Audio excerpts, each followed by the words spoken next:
The first thing Damien Vale heard was the sound of crystal breaking. It cut through the private jazz club like a gunshot, sharp enough to silence the trumpet on stage and make every man in the velvet booths turn his head. The glass had left Damien's hand only seconds earlier, hurled across the room with the kind of controlled violence that told everyone he could have thrown it at a man's face and chosen not to. That was mercy. In Damien Vale's world, the St. Marlowe Club went still. Rain battered the old hotel windows above street level. But down here, beneath Savannah's historic district, the world was made of red velvet, polished brass, bourbon, smoke, and secrets. Golden chandeliers glowed over private booths. A singer in a black satin dress stood frozen beside the stage microphone. Men with guns under tailored jackets suddenly forgot how to breathe. Damien sat alone in the back booth, dressed in black, his face hollow with a grief that had turned dangerous months ago. No one moved until Victor Crane lifted 2 fingers. "Clean it up," Victor said to the manager. The manager snapped his fingers toward the service corridor. And that was when Mara stepped out. She kept her head down, as always. One hand rested against the small curve of her 6-month pregnant belly. The other held a broom and dustpan. Her dark janitor's uniform was too loose at the shoulders and too tight at the waist now. But she had stopped caring how she looked to rich men months ago. Men with money never saw women like her unless they wanted something cleaned, carried, fixed, or blamed. She had only one rule inside the St. Marlowe Club. Do not look powerful men in the eye, especially not the man in the back booth. Everyone knew Damien Vale. Even people who did not know his name felt him when he entered a room. It was in the way conversations lowered, in the way bodyguards straightened, in the way waiters stopped smiling too freely. Savannah whispered about him through silk curtains and church doors. They called him a businessman in daylight and something else after midnight. Mara did not need to know which name was true. She only needed this job. She knelt beside the broken crystal, moving carefully because the baby had been restless all evening. A tiny pressure moved beneath her ribs, and she pressed one palm there. "Easy," she whispered, too softly for anyone to hear. But Damien heard everything now. He had been hearing too much for 6 months. The voice of a dead woman in every rainstorm. Her laugh beneath the piano notes. Her name in the silence before dawn. Isabella. Isabella. Isabella. The official report said Isabella Hart Vale died in a car explosion outside his private riverfront estate 6 months earlier. The body had been burned beyond recognition, identified by jewelry, dental records, and Victor's insistence that there was nothing left to question. Damien had buried her behind iron gates, while half of Savannah watched from a distance, and the other half, thank God, the Mafia Boss had finally lost the only woman who could make him hesitate. After Isabella died, Damien stopped negotiating. He stopped smiling. He stopped sleeping. Every rival who had ever threatened his family vanished from the city like smoke. Every man who had once tested his patience learned that grief did not make Damien Vale weak.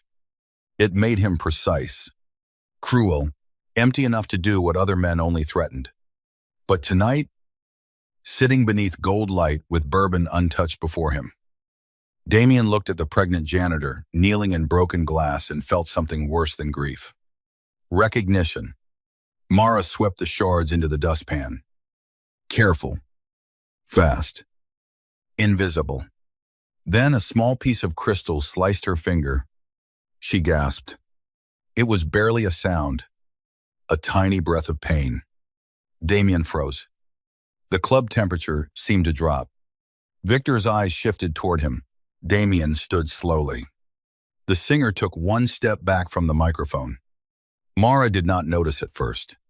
She stared at the blood blooming on her fingertip. Embarrassed more than hurt. She hated bleeding at work. The manager docked pay for stained towels, stained carpets, stained uniforms. and probably stained air if he could find a way to charge for it. Sorry, she whispered. I'll clean it. Damien stopped breathing. That voice, not similar, not almost. Hers, a voice he had once heard laughing against his throat at 2 in the morning. A voice that had whispered his name when the rest of the world called him monster. A voice that had sung badly in the garden because she thought flowers grew better when someone loved them out loud. Isabella. Damien stepped out of the booth. His men shifted instantly. Victor moved faster than the rest, blocking half his path with a practiced smile. Damien. Damien did not look at him. Move. Victor's smile faded. Mara looked up then. Her eyes met Damien's, and the world went silent. She had different hair now, shorter, darker at the roots, tied back carelessly. A faint scar disappeared into the hairline above her left temple. Her cheeks were thinner. Fear had hollowed places that luxury had once softened. But it was her. Her eyes were Isabella's. The same deep hazel, the same small ring of gold near the pupil, the same way they widened when danger came too close. Except tonight. They did not look at Damien with love. They looked at him with terror. He walked toward her as if approaching a ghost that might disappear if he moved too fast. Mara's body went stiff. The broom slipped from her hand and clattered against the floor. Please, she said. I'm sorry. I'll pay for the glass. Damien stopped 3 feet from her. He could smell it now. Soft vanilla, cheddar, white rose. The perfume Isabella had worn every day because she said it made her feel like a garden after rain. The last trace of mercy left his face. Isabella. Mara flinched. The baby moved beneath her palm. I'm not. Her voice shook. My name is Mara. Damien's eyes dropped to her belly. For the first time in 6 months, the most feared man in Savannah looked breakable. His hand moved toward her, then stopped before touching. Who did this to you? Mara scrambled backward on the floor, one hand protecting her stomach. Don't hurt me. Those 3 words struck him harder than any bullet ever had. Don't hurt me. His wife, his Isabella, the woman who used to fall asleep with her hand over his heart, looked at him like he was another monster from the dark. Victor stepped forward. Damien. She's not Isabella. The room held its breath. Damien turned his head just enough to look at him. Victor stopped moving. For 20 years, Victor Crane had stood beside Damien through wars, betrayals, funerals, and blood debts. He was the underboss, the strategist, the man Damien trusted to see what others missed. If Damien was the storm, Victor was the map. But something in Victor's voice was wrong. Too quick, too certain, too eager to bury the impossible before Damien could touch it. Damien looked back at Mara. Stand up, he said softly. She trembled. I can't. His face tightened. Not because she refused him, because she was afraid to move. He crouched slowly, lowering himself until they were nearly eye level. Every man in the club stiffened. Damien Vale did not kneel, not for kings, priests, judges, or dying enemies. But he crouched before a pregnant janitor covered in broken glass. Look at me, he said. Mara shook her head. Look at me. Something in his voice made her obey. Her eyes lifted. His chest went tight. A memory struck him so violently, he almost reached for the table. Isabella in the garden, barefoot on wet grass, looking back over her shoulder with that exact same startled expression when he told her he loved her for the first time. She had laughed because she thought he was warning her. Love from men like you sounds like a threat, she had said. It is, he had answered. Then threaten me gently. And he had, until the night the car exploded. Mara stared at him now with no memory of any of it. "Do you know me?" he asked. She swallowed. "No." "Do you know the name Isabella Hart?" "No." Damien Vale. Her fear deepened. "Everyone knows that name." "But do you know me?" "No." He searched her face, waiting for a lie. There was none. Only confusion, exhaustion, terror, the helpless anger of a woman who had been dragged into a story she did not understand. The club manager hurried forward, pale and sweating. "Mr. Val, I swear we didn't know she was connected to." Damien's eyes snapped to him. The man nearly stumbled over his own feet. "Talk," Damien said. The manager looked at Mara, then back at Damien. She was sent from St. Agnes shelter about 4 months ago. No papers, no family. She needed night work. The clinic said she had memory damage from head trauma. "We don't ask questions." Mara's voice trembled. "Please don't make me lose this job." Damien closed his eyes for half a second. She thought that mattered. A job cleaning spilled whiskey and broken glass, while men like him decided whether she was worth noticing. His wife thought survival meant begging to keep a mop. When he opened his eyes, the softness was gone. Victor stepped closer, face controlled. "Yes." "Who identified Isabella's body?" Victor did not blink. "The medical examiner. The report was clear." "Who brought me the report?" A pause. "I did." "Who rushed the funeral?" Victor's jaw moved once. "You were destroyed. I handled what needed handling." Damien stared at him. The air changed. Mara felt it before she understood it. Every man in the club seemed to tighten around Victor and Damien. Like a storm had shifted direction. She clutched her injured finger in her other hand, forgotten blood drying against her skin. Damien stood. "Close the club." Victor's eyes hardened. "Damian." "No." No one argued. The guests were removed first. The singer disappeared through a side door. The bartender lowered his gaze and backed away. Within minutes, the St. Marlowe belonged only to Damien's men. Victor's silence, and Mara's fear. Damien removed a handkerchief from his pocket and held it out to her. Mara did not take it. He looked at her hand. "You re-bleeding." "Infine." "You re-pregnant." "That doesn't make me helpless." For the first time, something like life moved behind Damien's eyes. There she was. Not memory, not recognition, but instinct. Isabella had always been gentle until someone mistook gentleness for weakness. "Good," he said quietly. Mara frowned, confused by the strange approval in his voice. Then the room tilted. The stress, the blood, the fear, the heavy air full of dangerous men, all of it crashed through her body at once. She reached for the nearest chair, missed, and felt the floor rise. Damien caught her before she fell. The moment his arms closed around her, his entire body went rigid. She was real, warm, breathing, alive. His wife was alive, and his child moved beneath her belly, against his arm. Mara's head rested briefly against his chest. Unconscious.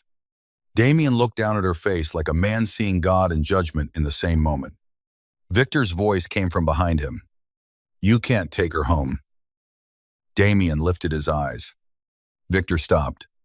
"Say that again," Damien said. Victor chose his next words carefully.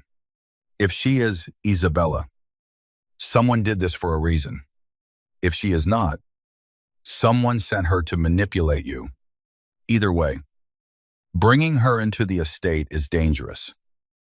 Damien looked at Mara, then at her swollen belly, then back at Victor. "She is going home." "Damian." And if one man in this city touches her, questions her, frightens her, or breathes near her without my permission, I will bury him so deep even his mother will forget his name. No one moved. Damien carried Mara out of the St. Marlowe Club through the rain. Outside, black SUVs lined the alley. Neon reflected in puddles beneath his polished shoes. Thunder rolled low over the city. For the first time since Isabella's funeral, Damien Vale held something in his arms he was afraid to lose. And fear, in a man like him, was the most dangerous thing in the world. Mara woke in a room that smelled like clean linen, old wood, and roses. For one peaceful second, she forgot to be afraid. Then she opened her eyes and saw the ceiling. It was too high, painted with faded gold vines. A crystal chandelier hung above her, soft light glowing against pale walls. Rain-streaked tall windows, beyond which she could see the dark curve of a river and the black outline of live oaks swaying in the storm. Not the shelter, not the club, not anywhere she knew. She sat up too fast. Pain flashed through her head. A woman in a gray dress stood from a chair near the bed. Easy. Honey, you fainted. Mara pressed both hands to her belly. The baby kicked. Her breath broke with relief. Where am I? The Vale River Estate. Fear returned so violently she nearly threw up. No. No. I can't be here. The door opened. Damien stepped in. He had removed his suit jacket, but he still wore black. His sleeves were rolled to his forearms, revealing strong hands. Vines. In. And the faint edge of an old scar near his wrist. He looked less like a man now and more like a locked room with secrets inside. Mara pushed herself back against the headboard. Don't come closer. He stopped immediately. The woman in gray looked surprised. Damien did not. He placed both hands where she could see them. I want. Mara stared at him. Why did you bring me here? You fainted. You could have taken me to a hospital. I had a doctor examine you here. You had a doctor touch me while I was unconscious. The room went cold. Damien's eyes darkened, but not with anger at her. At himself. No, he said. A female doctor checked your vitals. She examined nothing you did not consent to. Your blood pressure was low. The baby's heartbeat was strong. Mara's throat tightened. You expect me to believe you? No. The answer startled her. Damien lowered himself into the chair across the room, keeping distance between them. I expect you to watch me until you decide what is true. Mara did not know what to do with that. Powerful men usually demanded trust, as if it were payment. This man offered her space like it cost him something. What do you want from me? She whispered.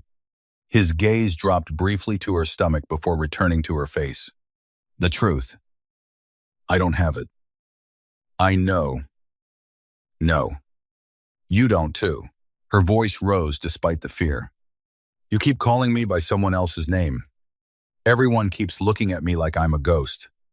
I woke up 6 months ago in a clinic with no purse. No ID. No memory. No one looking for me.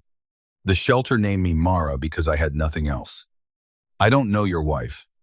I don't know you. I don't know why my body remembers things. My mind doesn't. Damien leaned forward slightly. What things? She hated herself for answering. Roses, she whispered. River water. A song I don't know the words to. Sometimes I dream about fire.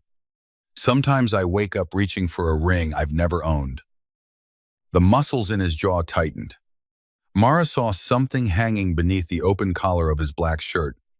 A chain. On it, hidden against his chest, were 2 rings. One larger, one delicate. Her breath caught. Damien noticed. Slowly, he pulled the chain free. Mara stared at the smaller ring. A thin gold band with a tiny blue stone inside the setting where only the wearer would know it existed. Her hand went to her mouth. I've seen that. Damien stood without thinking. She flinched. He froze, where his voice was rough. In dreams, tears filled her eyes before she could stop them. On my hand. I thought it was nothing. I thought my mind was making things up because I wanted to belong to someone. Damien looked as if the words had cut him open. You did belong to someone. Her fear returned. I am not property. No. His voice softened. You were never property. Not to me. Mara laughed once, broken and disbelieving. You a mafia boss. His eyes did not change. Yes. Men like you own everything. Not you. She searched his face for a lie and found something worse. Grief. He looked at her like a starving man locked outside a window with light inside. The woman in gray cleared her throat gently. Mr. Val. The doctor said she should eat. Damien looked at Mara. You'll have food. Clothes. A phone. No locked doors. Mara's eyes narrowed. No locked doors. No. Then I can leave. The question cost him. She saw it. Yes, he said, but not alone tonight. Because you won't allow it. Because someone tried to erase you once. Silence swallowed the room. Mara's hand moved to her belly. Damien's gaze followed, then quickly returned to her face, as if looking too long felt like theft. What if I'm not your wife? She asked. His answer came quietly. Then I will still find who hurt you. And if I am? His face became unreadable. Then God help the men who took you from me. That night, Mara slept behind an unlocked door with a chair pressed under the handle anyway. Damien noticed it from the hallway and said nothing. He sat outside her room until dawn. Not because he thought she would run, because twice before sunrise, she woke, screaming. Each time, Damien stood on the other side of the door, hand lifted to knock, and stopped himself. She did not know him. A husband would have entered. A stranger had no right. So the most dangerous man in Savannah stood in the dark and let the woman he loved cry without making her fear him more. By morning, Damien's estate had transformed into a war room. His office overlooked the river, but the view disappeared behind files. Photographs, medical records, maps, phone logs, and funeral documents. Men came and went in silence. Victor arrived at 9 o'clock wearing a charcoal suit and a face carefully shaped into concern. Damien stood by the window, hands behind his back. Victor looked at the papers. You've been busy. I've been blind. You were grieving. Damien turned. That sounds like something a guilty man says when he needs grief to remain an excuse. Victor's expression tightened. We all lost her. Damien walked to the desk and picked up the medical report. The body was identified by dental records. Yes, the dentist retired 2 days after signing this. I can look into that. He died last night in Charleston. Victor went still. Damien placed another paper down. The woman buried in Isabella's grave had a broken left wrist, healed poorly. Isabella never broke her wrist. Burn trauma can make... Damien slammed his hand against the desk. The room shook. For 1 second. The monster Savannah feared stood fully in the light. Victor stopped speaking. Damien's voice dropped. Do not insult me with science you paid for. The door opened. Mara stood there, barefoot, wrapped in a robe too large for her. One hand on the doorframe, the other on her stomach. Both men turned. She looked at the papers, the photographs, the tension. I heard shouting. Damien's face changed instantly. Not soft. Controlled again. Careful. I'm sorry. Victor watched the exchange. Something ugly passed through his eyes and vanished. Mara saw it. She did not know why it made her skin crawl. Victor smiled at her. You must be overwhelmed. She pulled the robe tighter. Yes. I knew Isabella well, he said. If you are her, then I want you safe. But memory damage can create confusion. Powerful grief can make people see what they need to see. Damien's eyes hardened. Mara looked at Victor for a long moment. Then she said, You don't want me to be her. Victor's smile faded. Damien turned slowly. Mara's pulse jumped. But she kept speaking. I don't know why, but when he looks at me, he's in pain. When you look at me, you're recalculating. The office went silent. Victor's eyes cooled. Damien stared at Mara with something dangerous and fascinated burning through his grief. There she was again. His Isabella, even without memory. She saw knives beneath silk. Victor adjusted his cuff. She was perceptive too. Mara flinched at the past tense. Damien noticed. Leave, he told Victor. Victor looked at him. We need to discuss. Leave. Victor bowed his head slightly, but not before his eyes touched Mara's stomach. Damien saw. The moment Victor left, Damien crossed the room and closed the door. Mara stepped back. He stopped. Always stopping. Always fighting the instinct to reach for what had once been his. Why is he afraid of the baby? She asked. Damien looked at her. What makes you say that? I don't know. His face changed when he looked at me. Damien's hand closed around the doorknob until his knuckles whitened. Because if you are Isabella, this child is mine. Mara's breath caught. The words landed between them like a living thing. Damien expected fear. He deserved fear. Instead, Mara looked down at her belly with tears in her eyes. I wondered, she whispered. His heart stopped. She continued, voice shaking. I wondered if the father was dead, or cruel, or if he left me somewhere. I used to sit in the shelter bathroom at night and tell this baby I was sorry I couldn't remember who we belonged to. Damien crossed half a step before catching himself. Mara saw the restraint. Her tears fell. Were you cruel to me? The question nearly broke him. No. Would I have been afraid of you? His answer did not come quickly. That mattered. Sometimes, he said, but never for yourself. Mara searched his face. What does that mean? It means my world frightened you. My enemies frightened you. The things I had to do frightened you. But I never raised a hand to you. I never forced you. I never let a man speak over you twice. Twice. The first time you usually handled yourself. A tiny, impossible smile trembled at the edge of her mouth and disappeared. Damien felt it like sunlight on a grave. What was I like? She asked. He looked toward the river. Because looking at her while answering would undo him. You hated roses until you learned my mother had planted them. Then you decided they deserved loyalty. You sang when you cooked, but only when you thought no one could hear. You read the last page of every book first and claimed it saved time. You argued with priests.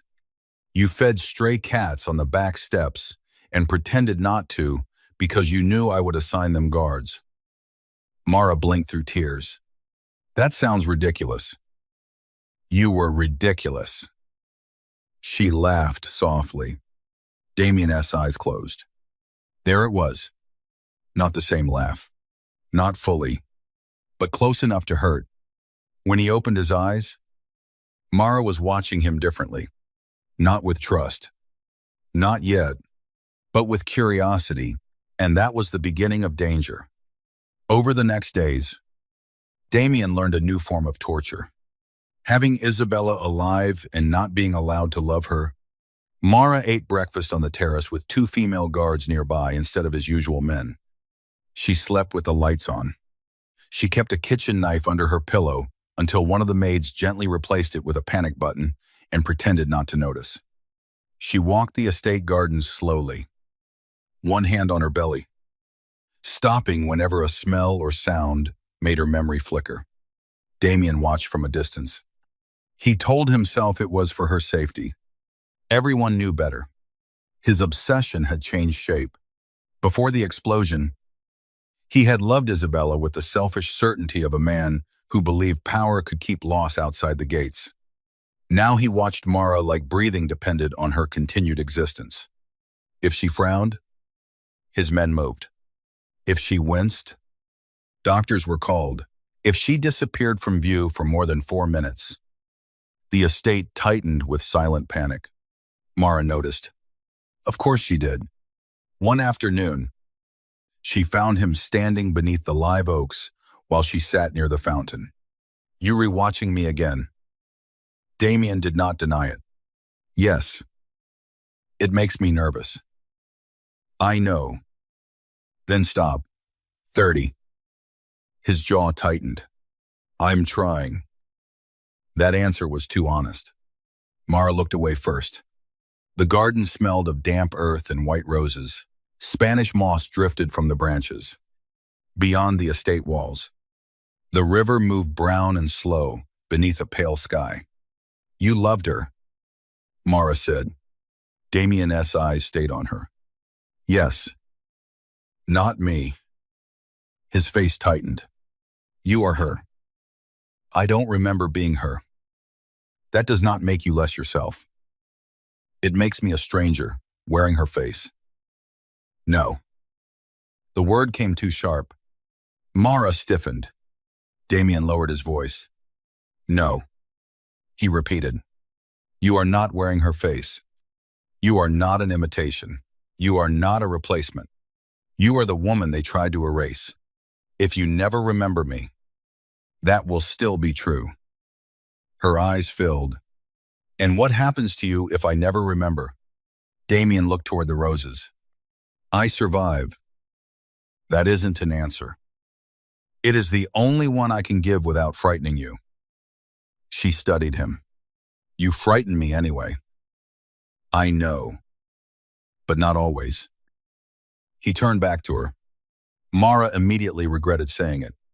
The space between them changed, becoming charged and quiet. Damien's gaze dropped to her hand resting on the stone bench. His fingers flexed once at his side. He wanted to touch her. She knew it. He knew she knew. And still, he did not move. That restraint made her heart beat harder than force ever could have. Before either of them could speak, a sharp crack split the garden. Not thunder, gunfire. The first bullet hit the stone fountain behind Mara, exploding water and marble into the air. Damien moved faster than thought. He threw himself over her, driving her to the ground behind the bench, one arm shielding her belly, the other already reaching for the gun beneath his jacket. Mara screamed. The estate erupted. Guards shouted. Women ran from the terrace. More shots cracked from beyond the tree line. Damien's body covered hers completely, heavy and warm, his breath harsh near her ear. "Don't move," he said. The command was cold. The arm around her was not. Mara clutched his shirt with both hands, panic ripping through her. Beneath her palm, she felt the rings on the chain under his clothes. Something flashed. Fire. Smoke. Damien's hand on her stomach. A voice, her own voice, laughing through tears. "If it's a boy, Elias." The memory vanished as quickly as it came. Damien fired twice. Silence followed. Then his men surged through the garden like a black tide. He looked down at her. "Mara." She stared at him, shaking. "You called him Elias," she whispered. Damien froze. "What?" "My dream." Her voice broke. No, not a dream. I said if it was a boy. His face drained of color. If it was a boy, he asked. Barely audible.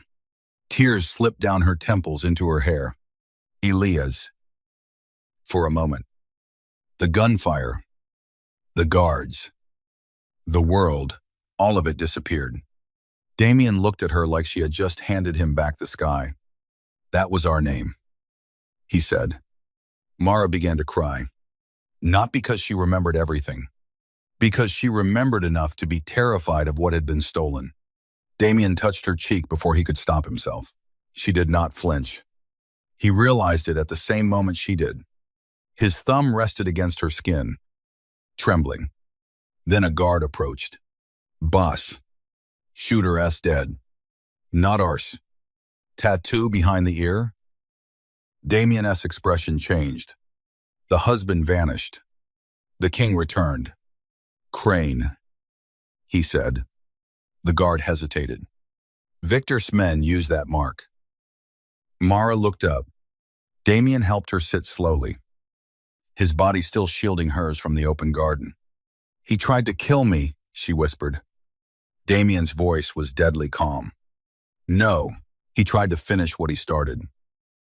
That evening, Victor Crane was brought to the River Estate in chains. Not publicly. Not loudly. Damien did not need theater for men who already knew they were condemned. Victor was taken to the old wine cellar beneath the house, where the walls were brick, the lights were low, and the air smelled of damp stone and final decisions. Mara should not have been there. Damien told her so. She stood anyway, wrapped in a dark coat, one hand on her belly. You said he took my life. Damien's eyes softened only for her. Yes. Then I want to hear him say it. He will try to hurt you with words. She lifted her chin. Then stand beside me. The command should have angered him. Instead, it moved through him like devotion. He stood beside her. Victor was tied to a chair beneath a hanging light, face bruised from capture, but still wearing arrogance like a second skin. When he saw Mara, he smiled.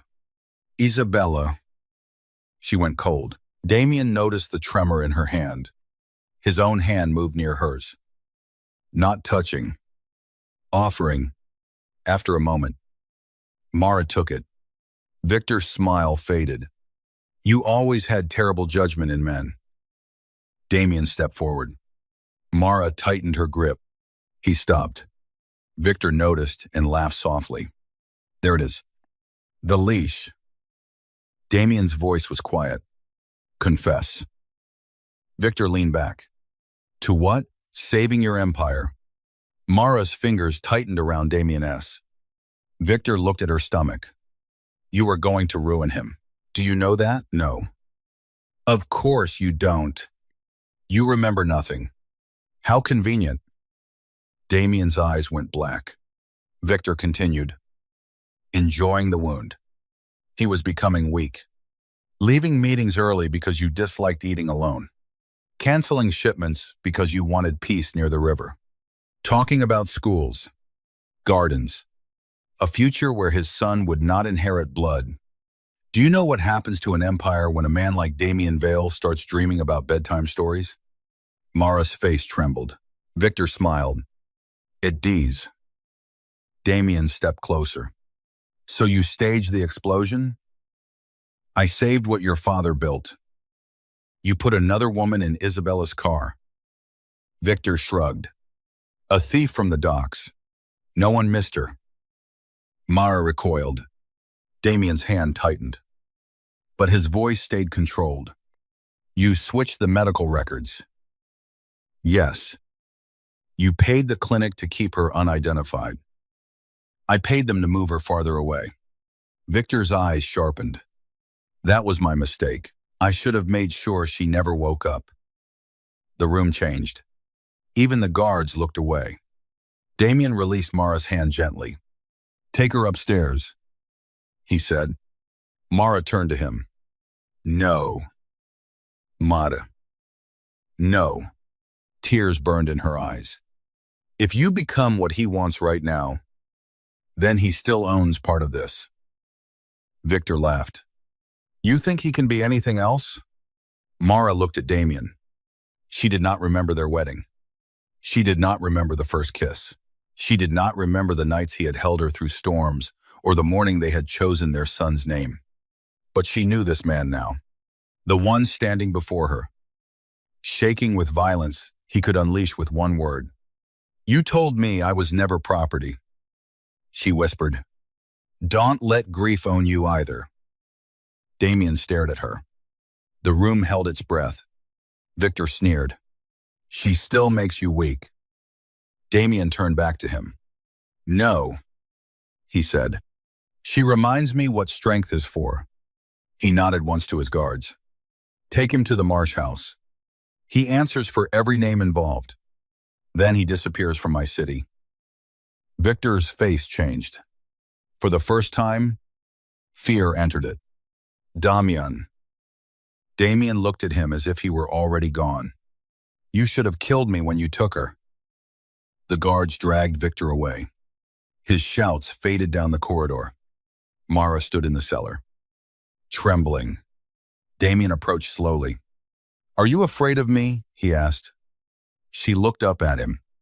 Yes. His face closed. But not the way I was before, she said. He stopped. I'm afraid because when I look at you, I feel things I don't remember choosing. Damien's breath changed. Mara looked at the chain beneath his shirt. I'm afraid because part of me trusts you before my mind says I should. Mata. And I'm afraid because if I remember loving you, I don't know whether I'll survive losing the woman I became just to get through this. Damien stepped close enough now that she could feel his warmth. You do not have to choose between them. Isabella and Mara. No. His voice was rough. The woman I loved and the woman who survived. I will not ask you to bury one to give me back the other. Her tears fell. He lifted his hand. Stopped. Waited. This time, Mara moved first. She stepped into him and rested her forehead against his chest. Damien did not embrace her immediately. For one aching second, he stood still, letting her choose the closeness. Then his arms came around her carefully, as if holding a miracle with bruises. Mara closed her eyes. Beneath her cheek, his heart pounded like war drums. And somewhere deep inside her broken memory, a door opened another inch. Weeks passed. Victor disappeared from Savannah. His loyalists were hunted through bank accounts, cargo routes, court clerks, and quiet graves. The Vale Empire reorganized itself around a new law. No one came near Mara without her permission. No one spoke of Isabella as dead. No one mentioned the baby as an heir in front of Damien, unless they wanted to learn how calmly a man could destroy them. Mara remained at the estate, not as a prisoner, not as a wife, not yet. As a woman recovering pieces of herself, one dangerous fragment at a time, she remembered small things first. The kitchen tiles, cold under bare feet. A blue dress she hated until Damien said it made her look like dusk. The old gardener who cried when he saw her alive. A song she used to hum near the roses. Then harder things came. The night before the explosion, Victor arguing with Damien behind a closed door. Her own voice saying, he wants you angry because angry men are easy to aim. Damien touching her stomach, promising he would end the war before the baby came. Then fire. Always fire. She woke, screaming, almost every night. Damien sat outside her door. At first, he stayed in the hallway. Then, one night, she opened the door and found him there in a chair, still dressed from a meeting. Eyes dark with sleeplessness. You can come in, she said. His throat moved. Are you certain? No. A faint, painful smile touched his mouth. That is honest. I don't want to be alone. He stood. I can sit by the window. She nodded. He did. He stayed until dawn, never touching her, never asking for more, speaking only when she did. The next night, she asked him about their wedding. He told her it had rained. That sounds unlucky. You said rain made witnesses honest because no one cries prettily in humidity. Mara smiled. That sounds like me. It was. Did I love you immediately? No. She looked surprised. Damien leaned back in the chair. Eyes on the dark river beyond the window. You called me arrogant at our first meeting. Were you? Yes. What did you call me? Trouble. Was I? His eyes found hers. The only kind I ever wanted. Silence settled between them. Intimate and dangerous. Mara looked away. Cheeks, warm. Damien saw and did not chase it. That was how he loved her now.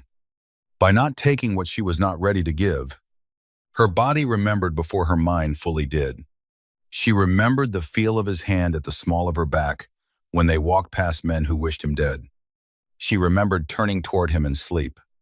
She remembered the exact place beneath his jaw where her mouth had once fit. The memories frightened her. So did the present, because present Damien was not only the man she had loved, he was the man who sat beside her through panic. The man who learned the names of her shelter friends and quietly paid their rent without letting them know. The man who replaced every mirror in her room after she confessed she hated seeing a stranger's face. The man who never called her Isabella unless she asked him to. One morning, she found him in the nursery. It had been locked since the explosion. Now the door stood open. Damien was inside, standing motionless before a small wooden crib. The room was pale green and gold, with painted trees along the walls and a mobile of tiny brass stars hanging over the crib. Dust sheets covered a rocking chair. Unopened boxes of baby clothes lined the wall, each one labeled in Isabella's handwriting. Mara stopped in the doorway. Damien turned. I can close it. No. She walked in slowly. Her fingers brushed the crib rail. A memory came. Soft and sudden, her laughing because Damien had ordered 6 cribs from Italy, France, England, and one from a carpenter in Savannah because he did not trust any of them. You bought too many, she whispered. Damien's eyes closed. You said that. You said, she pressed a hand to her forehead. Reaching, you said heirs deserved options. I was joking. You were not. No, he admitted. I was not. She laughed through tears. Then pain tightened across her stomach. Her smile vanished. Damien was beside her instantly. What is it? I don't know. Another pain came. Sharper. Her hand gripped the crib. Damien's face changed. Doctor, he shouted. The estate exploded into motion. The storm arrived by evening. Rain lashed against the windows. Thunder shook the river estate. Cars sped through the gates carrying the doctor. Nurses. And women from the staff who had known Isabella before she became Mara and loved both versions fiercely. The baby was coming early. Not too early to survive, the doctor said, but early enough to make every minute feel like a knife. Mara labored in the same bedroom where Isabella had once slept beside Damien, though she remembered only flashes now, sunlight on sheets. His hand in her hair, a whispered promise after midnight. Damien stayed beside her. When the pain came, she crushed his hand. He welcomed it. Breathe, he said, voice low near her ear. I hate you, she gasped. I know. No, I mean it. I believe you. You did this. His eyes flickered. That is biologically likely. even in pain. She glared at him. Do not make me laugh right now. Yes. The nurse looked startled. No one had ever heard Damien Vale say yes. With fear in his voice. Hours passed. Mara cried, cursed, prayed, forgot who she was, remembered too much, saw fire behind her eyes, saw Damien through smoke, saw Victor's shadow near the car, saw herself reaching for the door handle, saw hands pulling her from wreckage that had not yet exploded fully, saw a strange man saying, "She's alive," and another voice answering, "Not to him." Then the memory broke under another wave of pain. "I can see," she sobbed. Damien pressed his forehead to her hand. "You can." "I'm scared." His voice broke. "So, She looked at him then. Really looked. Not at the mafia boss. Not at the dangerous man. At the husband who had lost her once and was terrified the universe had brought her back only to punish him again. Something inside her softened. Another pain came. She screamed. And then, beneath the roar of rain, a baby cried. The sound tore through the room like dawn. Mara collapsed back against the pillows, sobbing as the doctor lifted a small, furious, living child into the light. "A boy," the doctor said. Damien did not move. He stared as if the child were made of fire. The nurse placed the baby against Mara's chest. Tiny fists, dark hair, angry mouth, warm skin. Mara looked down and felt the world rearrange around a heartbeat smaller than her palm. The baby quieted against her. Damien stood beside the bed, one hand over his mouth, eyes wet, body rigid with the effort not to fall apart. Mara touched the baby's cheek. A name rose from somewhere deeper than memory. "Elias," she whispered. Damien stopped breathing. The room went silent, except for rain and the baby's soft sounds. Mara looked up at him. "That was his name," she said. Damien nodded once, unable to speak. "Our name," she corrected. His face broke. Not like a boss. Not like a king. Like a man. Mara remembered then. Not everything, but enough. A garden. A hand on her belly. Damien kneeling before her in the nursery, pressing his mouth to her stomach and whispering, "Elias Valle, you will never know fear while I breathe." Her own laughter. Her own hand in his hair. Her own voice saying, "That is not a promise. Damien, that is a threat." His answer, "Then I will threaten the whole world gently for him." Mara began to cry harder. She swallowed. "I think I loved you." Damien lowered himself beside the bed as if his knees had given out. He did not touch her until she reached for him. Then he took her hand in both of his and pressed his forehead to her fingers. "I loved you enough to destroy cities," he whispered, "but not enough to listen when you told me someone close was turning me into a weapon. I will carry that for the rest of my life." Mara's thumb brushed his cheek. "Then carry us better." He lifted his head. She was crying. Exhausted. Pale. Alive. Their son slept against her chest. The storm raged beyond the windows. But inside the room, something sacred and broken had begun to heal. "I will," Damien said. Not loudly. Not dramatically. Like a vow written in blood and breath. Weeks later, Savannah learned that Isabella Hartvale was alive. The city did what cities always do when confronted with miracles involving dangerous men. It whispered. It speculated. It lied. Some said Damien had hidden her for protection. Some said the woman was an imposter. Some said Victor Crane had betrayed the Vale Empire and paid the price. No one said it too loudly. Damien allowed the rumors. Mara did not need the city's belief. She needed time. She needed Elias. She needed mornings without waking to fire. She needed Damien to remain patient when memory came back unevenly. Cruelly, beautifully. Some days she remembered their first dance. Other days she forgot where the dining room was. Some nights she reached for him in sleep. Other nights she asked him to stay across the room. He obeyed both versions of her. That was how trust became love again. Not a lightning strike. Not a perfect return. A rebuilding. Stone by stone. Touch by touch. Choice by choice. 1 month after Elias was born, Mara walked into the garden at sunrise and found Damien standing beneath the white roses.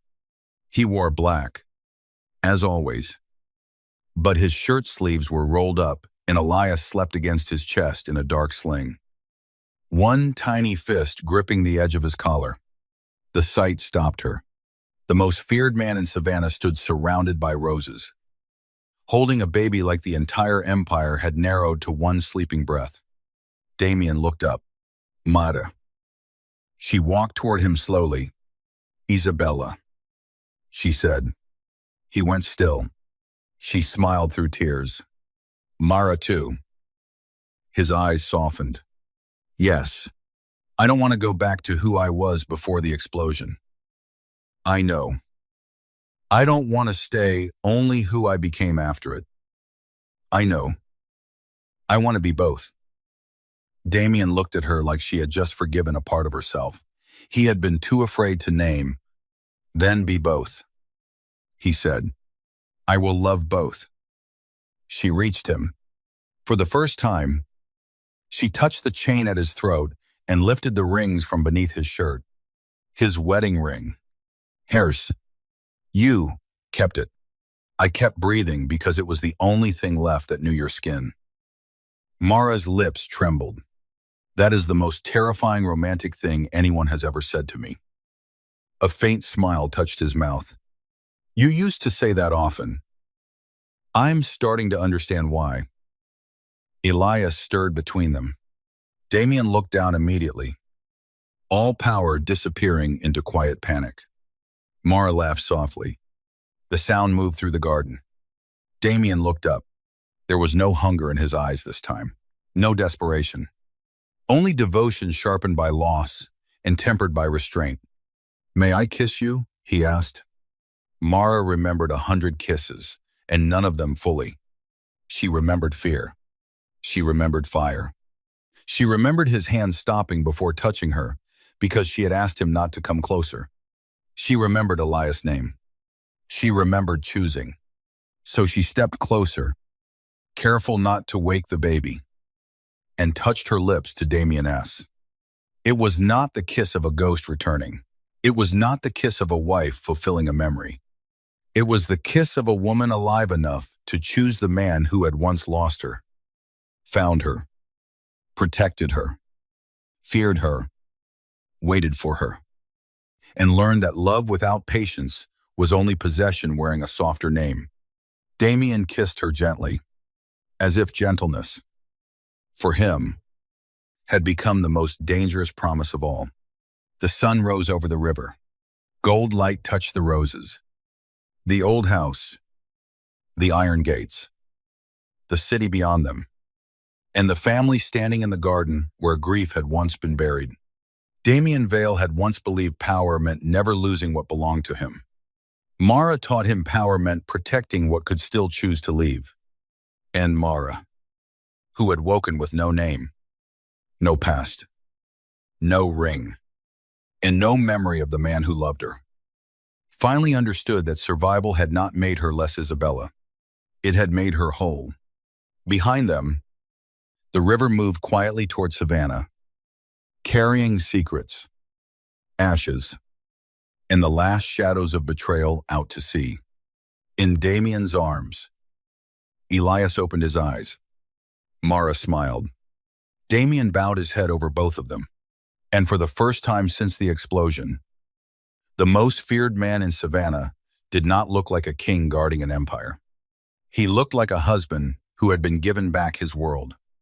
This time, He would not fail to hear it breathing.